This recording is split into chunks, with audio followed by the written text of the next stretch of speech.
avait dit qu'on allait les voir, mais ils ne sont nulle part. Peut-être qu'ils se sont cachés. Ou qu'ils sont transparents. Ou invisibles peut-être. Mais montrez-vous les enfants, enfin!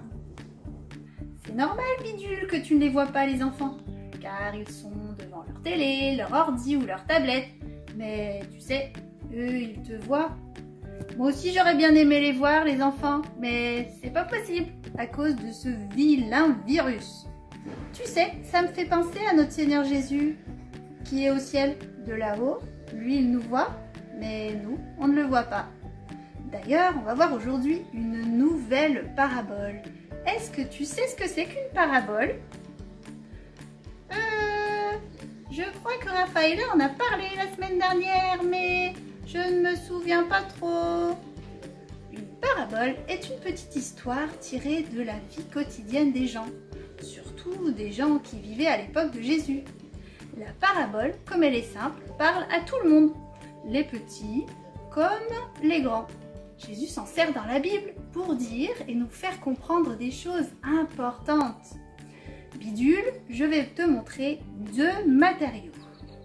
Le premier est le sable. Comment est le sable, les enfants? Est-ce que vous pouvez le décrire à vos parents? Et toi, Bidule, comment tu trouves qu'il est, le sable?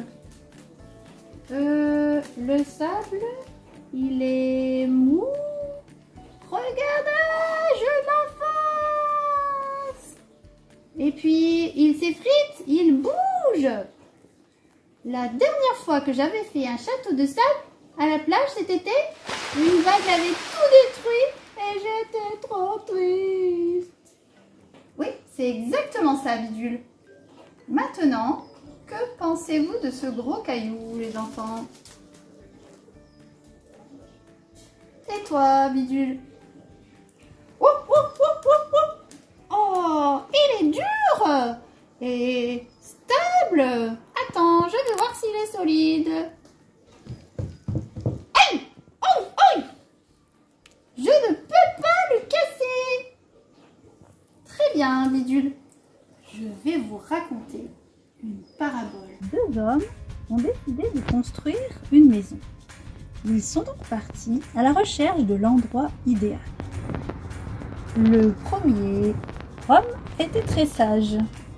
Il réfléchit beaucoup et décida de construire une maison solide avec de bonnes fondations.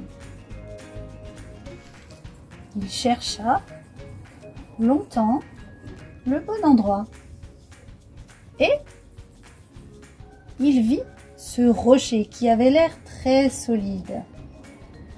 Il était plat, donc il décida de construire sa maison dessus.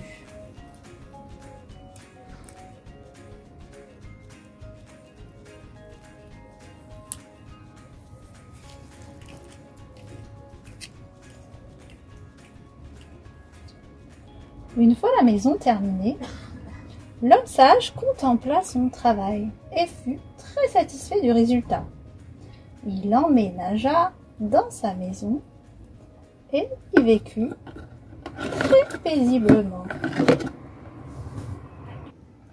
L'autre homme était un homme stupide qui voulait juste une belle maison, mais qui n'a pas réfléchi à la solidité de cette maison.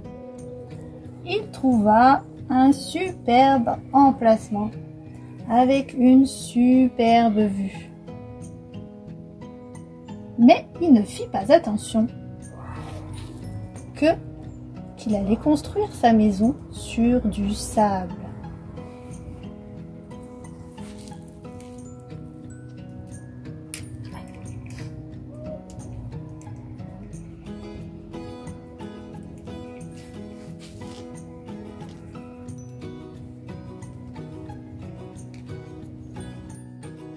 Une fois la maison finie, il fut émerveillé de la belle vue qu'il avait.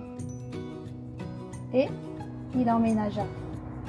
Il passa de très bons moments et profita de faire bronzette sur le sable. Un jour, il y eut une violente tempête avec beaucoup de vent. Le vent soufflait si fort qu'il frappait la maison et la pluie tombait à verse sur la maison.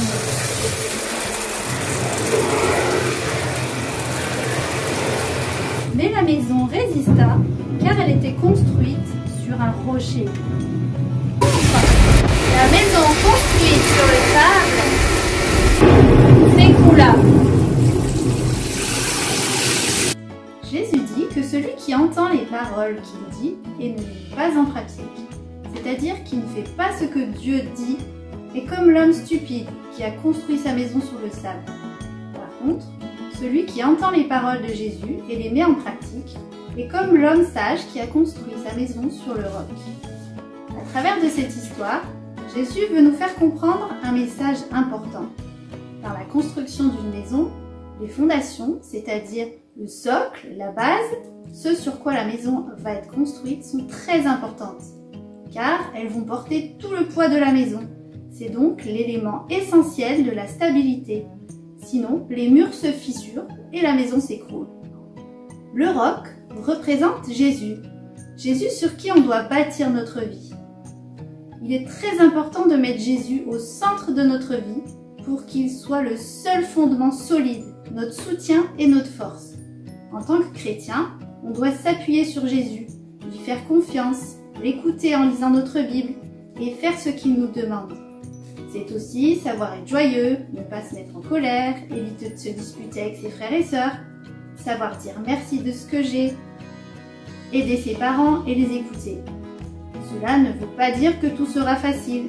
Il y aura certainement, ou il y a peut-être déjà eu des tempêtes dans nos vies, c'est-à-dire des moments difficiles. Mais en nous appuyant sur Jésus, en lui faisant confiance et en lui obéissant, nous resterons en sécurité et prêts pour la tempête. Et vous les enfants, voulez-vous construire votre vie sur Jésus, le rocher fort et solide? Maintenant les enfants, pour vous faire bouger un petit peu, on va chanter une chanson, ce sera le fou sur le sable. Alors vous allez vous mettre debout, faire les gestes avec moi et chanter. 1, 2, 3. Le fou sur le sable a bâti sa maison. Le fou sur le sable a bâti sa maison. Le fou sur le sable a bâti sa maison. Et la tempête arriva. Le vent souffla et la pluie tomba. Le vent souffla et la pluie tomba. Le vent souffla et la pluie tomba. Et la maison s'écroula. Le sage sur le roc a bâti sa maison. Le sage sur le roc a bâti sa maison. Le sage sur le roc a bâti sa maison. Et la tempête arriva. Le vent souffla et la pluie tomba. Le vent souffla et la pluie tomba. Le vent souffla et la pluie tomba. Et la maison résista. Enfant sur Jésus, viens bâtir sa maison. Enfant sur Jésus, viens bâtir ta maison. Enfant sur Jésus, viens bâtir ta maison. Et la tempête arrivera. Le vent soufflera et la pluie tombera. Le vent soufflera et la pluie tombera. Le vent soufflera et la pluie tombera. Et la maison résistera. Voilà, j'espère que je vous verrai très bientôt et je vous fais de gros bisous. Au revoir. Et il y a quelqu'un d'autre qui va vous dire au revoir. Allez Bidule, dis au revoir aux enfants.